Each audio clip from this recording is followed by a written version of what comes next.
These homemade gluten-free Snickerdoodle cookies have a light kiss of cinnamon and are so good, no one would ever know they're gluten-free. Hi guys, I'm Madeline here at Lakeside Table, and today I am super excited to share this gluten-free Snickerdoodle recipe with you. So while you're getting all your ingredients together, I gotta tell you, these cookies just take me right back to my childhood. It seems like every time when I was a kid, I'd go over to my friend Allison's house and her mom was always making Snickerdoodles or lemon bars. And I mean, I take one bite of these cookies and whammo, it is 1978 all over again.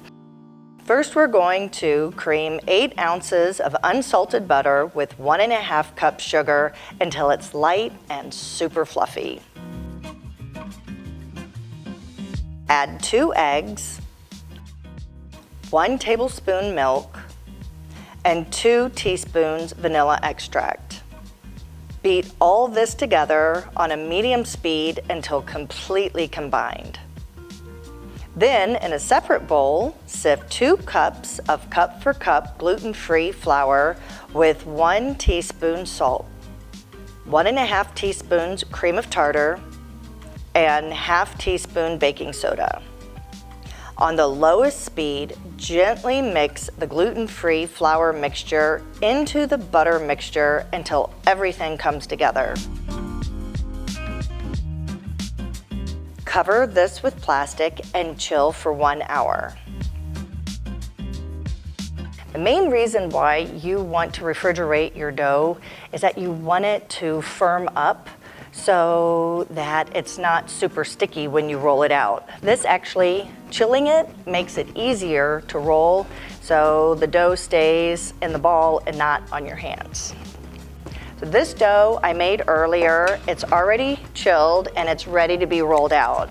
And here in this bowl, I have 1 cup of sugar and 1 tablespoon of cinnamon. And we're just, this is the fun part right here. We're gonna make our balls about 1.5 inches with either a little disher or spoon, whatever you like, and then roll them around in the sugar mixture, and then flatten them out, make little discs, and really press the cinnamon sugar into this. Now, when I was a kid, one of the things we used to do was just roll them around and then put them onto the parchment sheet, and then we'd take a bottom of a glass and just flatten them. So you can do that too, or I kind of like doing it this way because then you know you've got a lot of cinnamon sugar all over the cookie, really pressed into your cookie. And who doesn't love cinnamon and sugar? Place them on your parchment or silicone-lined baking sheets, and they go into a 350-degree oven for about 10 minutes. You can tell when they're ready to come out when the edges are the palest shade of golden brown. Let them rest on the baking sheet for at least 5 minutes. Test them, and if they still seem delicate, let them rest for another 5.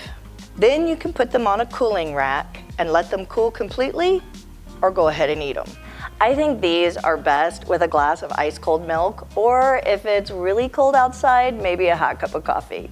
Oh my gosh, they're a little crispy on the outside and soft and billowy on the inside. This is the perfect Snickerdoodle, and you can't even tell that they're gluten-free. Thanks so much for hanging out with me here today, guys. Please stick around for some more gluten-free and French-inspired videos, and I will see you soon. Bye, guys. I am so gonna try not to eat all these before Jerry comes home.